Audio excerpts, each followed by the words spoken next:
मैं दिल्ली में रहती हूँ, चंदू नगर में। मैं इससे पहले खजूरी खास में रहती थी। वहाँ रहते हुए मुझे 8 महीने हो गए थे। 25 फरवरी को मैं जब वहाँ थी, 72 घंटे से दंगे हो रहे थे।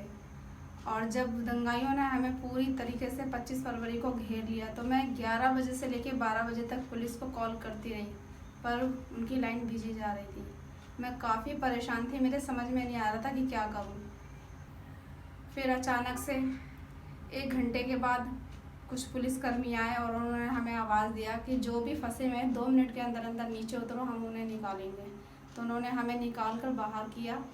जैसे ही मेरे बच्ची को पुलिस वाले ने गोदी ले रखा था, और एक बच्चे को मेरे हस्बैंड ने ले रखा था और एक को मैं ले रखी थी। और वहाँ से हम किसी तरह अपनी जान बचा के निकल रहे थे कि एक दंगाई जो है वो बोलने लग गया, पुलिस वाले को ही उल्टा गाली दे रहा है, कह रहा कि ये कट्टरों की मदद कर रहा है हिंदू होकर के, मारो इसको भी।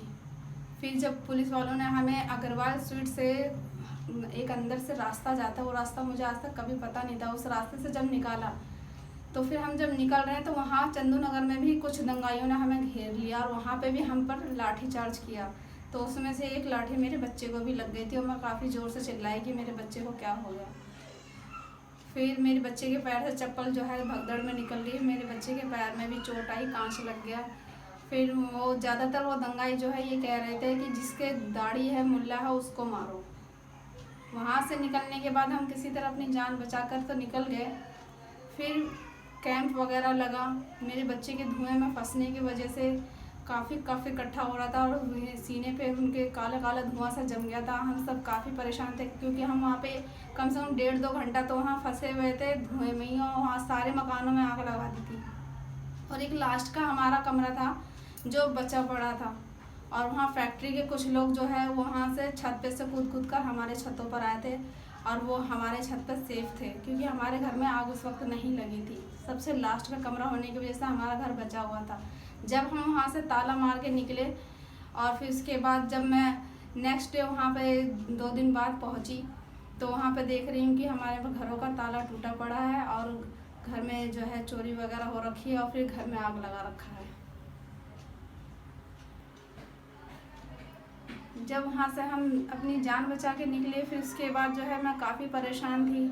एक तो दंगे से हम लोग बुरी तरीके से दहशत में टूट गए थे, ऊपर से ही लॉकडाउन अचानक से आ गया। उसमें हमारे समझ में नहीं आ रहा था कि हम क्या खाएं, बच्चों को क्या खिलाएं, कोई काम धंधा नहीं है, कुछ समझ में नहीं आ रहा था।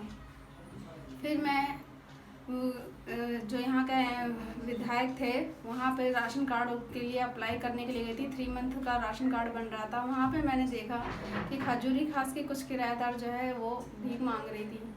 तो मैंने उनसे बोला कि क्यों भीख मांग रही, तो कह रही क्या करेंगे, जब एक तो लॉकडाउन है, ऊपर से कुछ खाने के लिए नहीं है, बच्चों को क्या खिलाएं। तो मेरे समझ में नहीं आ रहा था मैं इनकी कैसे हेल्प करूं। मेरे पास खुद पैसे नहीं है, मैं खुद मजबूर हूँ।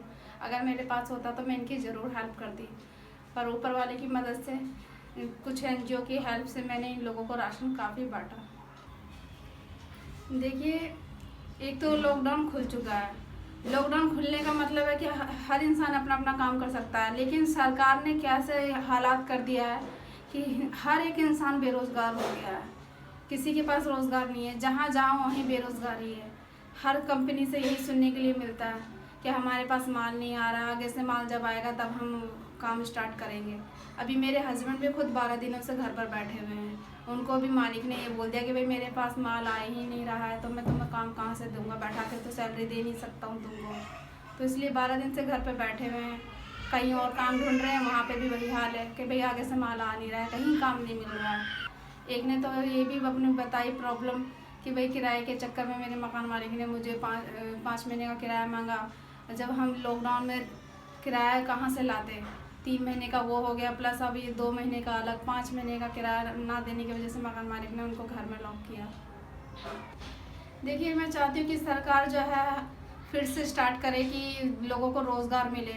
यहाँ तो एक ही धर्म के पीछे सारे लोग पड़े हुए हैं, और इस वायरस की वजह से जो है कितना ही लोग बेरोज़गार हो चुके हैं। जब 3 मंथ का लॉकडाउन लग गया, उसके बाद सब किसी को काम नहीं मिल रहा, काफ़ी लोग परेशान हैं। हमें घर का खर्च भी चलाना बड़ा मुश्किल हो रहा है। इसमें हमें मकान का किराया देना, बच्चों का खर्च निकाला, घर में राशन पानी, काफ़ी सोचना पड़ रहा है हमें कि हम कैसे घर का खर्च चलाएं।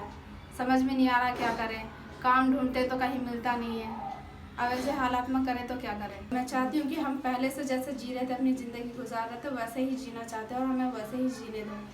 हमारा घर जो चल रहा था जैसे रोज़गार से, वैसे ही हमारे फिर से काम धंधे स्टार्ट हो जाए।